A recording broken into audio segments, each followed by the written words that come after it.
Have you ever wondered why some people get their prayers answered while others do not? First, are we praying for the right things?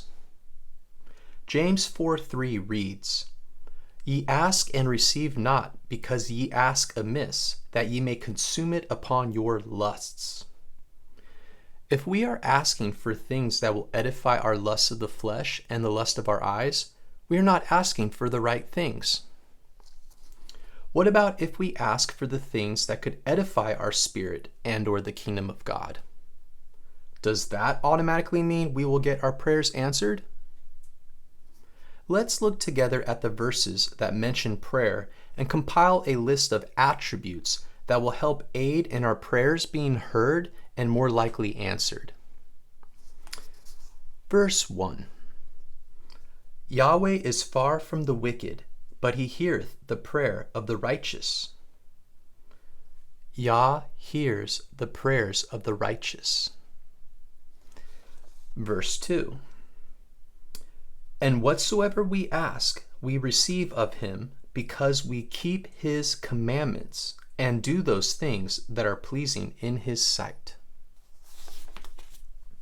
We get results when we keep the commandments and do the things that are pleasing in the Most High's sight. Verse 3. The sacrifice of the wicked is an abomination to Yahweh, but the prayer of the upright is his delight. The prayer of the upright is his delight. Verse 4. He that turneth away his ear from hearing the law, even his prayer shall be abomination. If you turn your ears from hearing God's instructions, the Torah, your prayers will be abominations. Verse 5.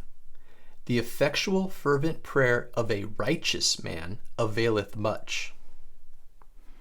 The enthusiastic and passionate prayer of a man of righteousness accomplishes many things, meaning his prayers are effective. Verse 6. For the eyes of the Lord are over the righteous, and his ears are open unto their prayers. But the face of the Lord is against them that do evil. Yah is looking over the righteous and will hear their prayers. So, who are the righteous? 1 John 3:7 reads, Little children, let no man deceive you. Whosoever doeth righteousness is righteous, even as he is righteous. How do you do righteousness then? Deuteronomy 6 verse 25 reads, And it shall be our righteousness if we observe to do all these commandments before Yahweh our God as he hath commanded us. On to verse 7. And when ye spread forth your hands, I will hide mine eyes from you. Yea, when ye make many prayers, I will not hear. Your hands are full of blood.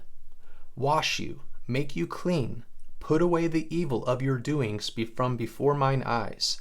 Cease to do evil. Learn to do well. Seek judgment. Relieve the oppressed. Judge the fatherless. Plead for the widow. God will not hear our prayers until we cease from doing evil and learn to do well and seek judgment. Verse 8. Behold, Yahweh's hand is not shortened that it cannot save, neither his ear heavy that it cannot hear. But your iniquities have separated between you and your God, and your sins have hid his face from you, that he will not hear. If we have iniquities and sins in our lives, then Yah will not hear us. Verse 9. Prayer is good with fasting and alms and righteousness. A little with righteousness is better than much with unrighteousness.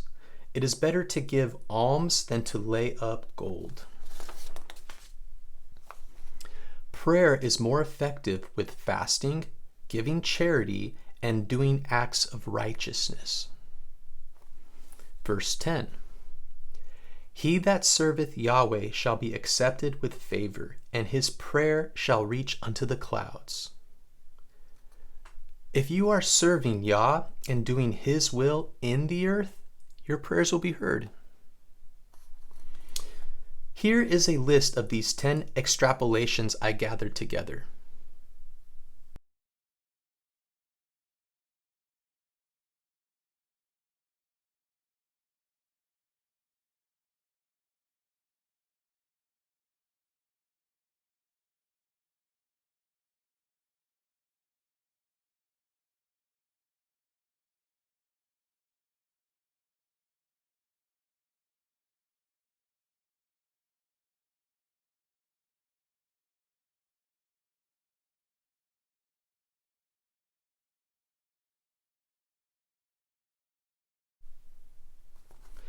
From this analysis on prayer in the Bible, we find that Yah favors the righteous and obedient, and he is far from the wicked due to their evil deeds, sins, and iniquities.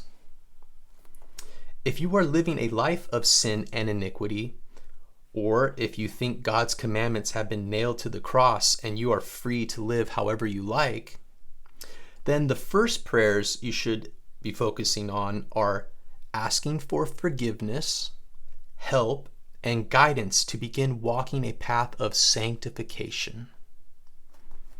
Sanctification is the process of separating ourselves from the profane things of this world, consecrating and dedicating ourselves to God, and purifying ourselves from sin through renunciation and repentance in order to renew our souls and cleanse our spirits. 2 Thessalonians 2:13 through 14 reads, But we are bound to give thanks always to God for you, brethren, beloved of the Lord, because God hath from the beginning chosen you to salvation through sanctification of the Spirit and belief of the truth, whereunto he called you by our gospel to the obtaining of the glory of our Lord Jesus Christ. God chose you to salvation through sanctification of the Spirit and belief of the truth, to obtain the glory of the Messiah. In other words, you are to believe the truth about Yah's instructions on how to live and behave, and begin to apply what you learn as you grow and learn. This process functions to help one become more like Yeshua, our Messiah, who we are to imitate. 1 Peter 1:2 reads, Elect according to the foreknowledge of God the Father, through sanctification of the Spirit unto obedience and sprinkling of the blood of Jesus Christ. Grace unto you and peace be multiplied. Through the blood of Christ and sanctification of the Spirit unto obedience, grace will come upon you and peace will be multiplied. Notice the word and implies both conditions have to be met. Also notice sanctification of the Spirit is to lead you to obedience. Thus, we can conclude that if we deny ourselves and our flesh, pick up our crosses, and follow Yeshua's example of obedience, then our prayers will be aligned with God's will, and our prayers will be heard, effective, have great power, and produce fruit for the Creator and His kingdom.